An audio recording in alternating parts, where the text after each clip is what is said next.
বিএনপির সন্তানগুলো আছে, তারা দেশে যত্রতত্র ছড়িয়ে ছিটিয়ে আছে।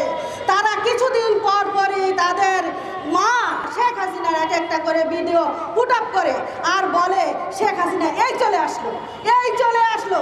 এই যে তাদের অবৈধ কতগুলো ছেলে পেলে দেশের সারা দেশে ছড়াই ছিটায় রয়েছে, আমাদের কিন্তু ভয় পেলে চলবে না। আমাদের এর বিরুদ্ধে দাঁড়াতে হবে, সতর্ক থাকতে হবে, যাতে তারা কোনো কাজ থেকে কোনো পাশ থেকে ফেসিবাদীর স্বতন্ত্র প্রহরীর মতো আমাদেরকে পাহারা দিতে হবে। ওরা যাতে টুপ করে বের হয়ে আসতে না পারে।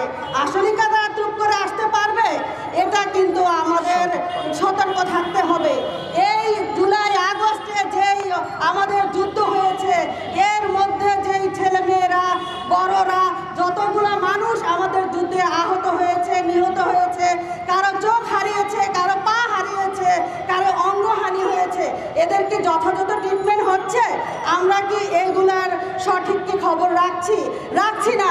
এদের শুধু ট্রিটমেন্ট হলেই হবে না, এদের পরিবারের যথাযথ ব্যবস্থা করতে হবে, এদের পুনর্বাসন করতে হবে। আসলে আমাদের 1 মাস 100 বছর 100 দিন কয়েকদিন হলো মাত্র আমাদের সরকার আসছে, তত্ত্বাবধায়ক সরকার বা আমরা যেটাই বলি এই সরকার, কিন্তু ওনার কি আসলে 100 এই কয়েকদিনের মধ্যে সমাধানে সম্ভব? যেটা আমাদের বিগত 17 বছরে, বিগত 52 বছরে হয়নি, সেটা আর হবেও না। সেটা হবে একমাত্র আমরা যদি সজাগ হই।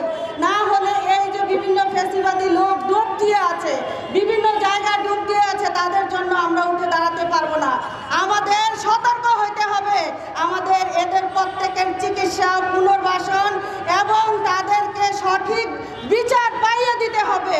আমাদের এবি যুব পার্টির পক্ষ থেকে আমি সারা দেশবাসীকে বলছি, আপনারা সতর্ক হন, আপনারা ফেসিবাদী লোকগুলো যাতে আবার আসতে না পারে সেই দিকে সতর্ক হন এবং আমাদের এবি পার্টির আওতায় আসেন, এবি যুব পার্টির আওতায় আসেন। এ বলে আমি আমার সংক্ষিপ্ত বক্তব্য সমাপ্ত দিচ্ছি। আসসালামু আলাইকুম।